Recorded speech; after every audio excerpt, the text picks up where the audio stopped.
Welcome to this comprehensive guide on ServiceNow Discovery Troubleshooting for Windows servers. Have you ever launched a discovery schedule only to find that your Windows servers never appear in the CMDB?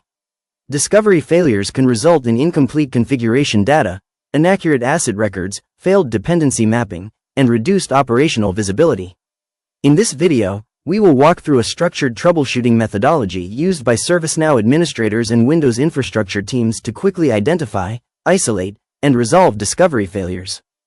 Before troubleshooting, it is important to understand the discovery workflow. The ServiceNow MID server acts as a secure communication bridge between the ServiceNow instance and your target Windows servers. The MID server uses technologies such as WMI, WinRM, PowerShell, and RPC to collect information about operating systems, hardware, installed software, services, and network configurations.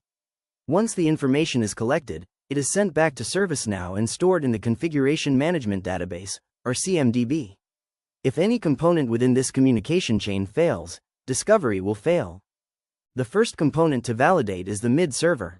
Since every discovery activity depends on the MID server, any issue here immediately affects discovery success. Navigate to the MID server dashboard and verify that the status shows as up and validated. Review the last check-in time to ensure the MID server is actively communicating with the ServiceNow instance. Next, examine MID server logs for Java exceptions, certificate validation failures, service startup problems, authentication issues, or network communication errors. A healthy MID server is the foundation of successful discovery. Once the MID server has been verified, the next step is network connectivity validation. Start by checking DNS resolution. Ensure the target server hostname resolves correctly from the MID server. Perform ping tests to confirm basic connectivity. However, successful ping responses do not guarantee discovery success. ServiceNow Discovery relies on several critical ports. Port 135 is used for RPC communication. Port 445 is required for SMB operations. Ports 5985 and 5986 are used for WinRM and PowerShell remoting. Use testnet connection or telnet commands to verify these ports are accessible. Many discovery failures occur because firewalls allow ICMP traffic while blocking required management ports. Credential issues are among the most frequent causes of discovery failures. Verify that the discovery service account is enabled and not locked out. Confirm that the password stored in ServiceNow matches the password configured in Active Directory. The account should have local administrator privileges on the target Windows server. A best practice is to manually log into the server or establish a remote PowerShell session using the same credentials configured in ServiceNow. If manual authentication fails, discovery will also fail. Windows Management Instrumentation, commonly known as WMI, is a critical discovery technology. ServiceNow uses WMI to collect operating system information, hardware inventory, service status, installed applications, and performance metrics. Test WMI connectivity from the MID server using tools such as WBEMTEST or PowerShell WMI queries. Common WMI issues include firewall restrictions, RPC communication failures, DCOM permission problems, insufficient user permissions, and WMI repository corruption. If WMI queries fail, discovery will be unable to gather essential configuration information. Modern discovery patterns frequently use PowerShell remoting through Windows Remote Management, also known as WinRM. First, verify that the WinRM service is running. Next, confirm that WinRM listeners are properly configured. Execute the test wsman command from the MID server to validate remote connectivity. If the command succeeds, WinRM communication is functioning correctly.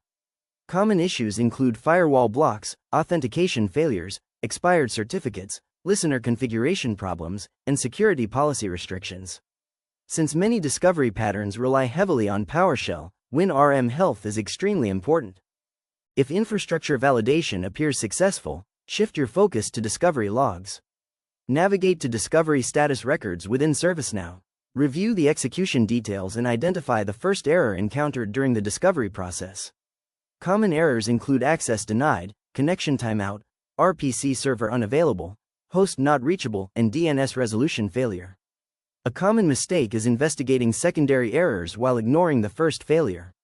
The first error typically identifies the actual root cause and should always be your primary focus. The ECC queue serves as the communication channel between ServiceNow and the mid server. Every discovery request and response flows through the ECC queue. Review message states such as ready, processing, and error. If messages remain in the ready state for extended periods, the mid server may not be processing requests. If messages are stuck in processing, the mid server may be experiencing performance or communication issues. Restarting the mid server service and monitoring message flow often helps isolate ECC queue problems. Several Windows services are essential for successful discovery. Verify that the remote procedure call service is running. Confirm that the Windows Management Instrumentation service is active. Check that the WinRM service is operational and configured for automatic startup. Unexpected service outages can interrupt discovery communication and result in incomplete or failed scans. A quick service health review can often reveal the root cause of discovery failures. If discovery worked previously and suddenly stopped, investigate recent environmental changes. Review firewall modifications, password updates, certificate renewals, group policy changes, domain trust adjustments, server migrations, and security software deployments. Many discovery failures are introduced by infrastructure changes rather than ServiceNow defects.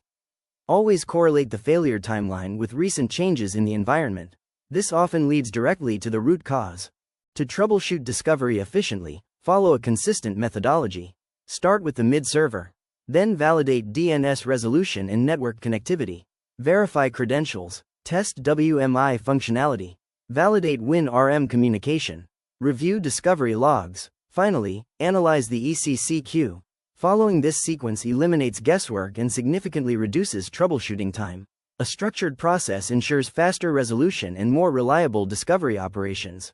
Most ServiceNow discovery failures can be resolved by validating each layer of communication in a systematic manner.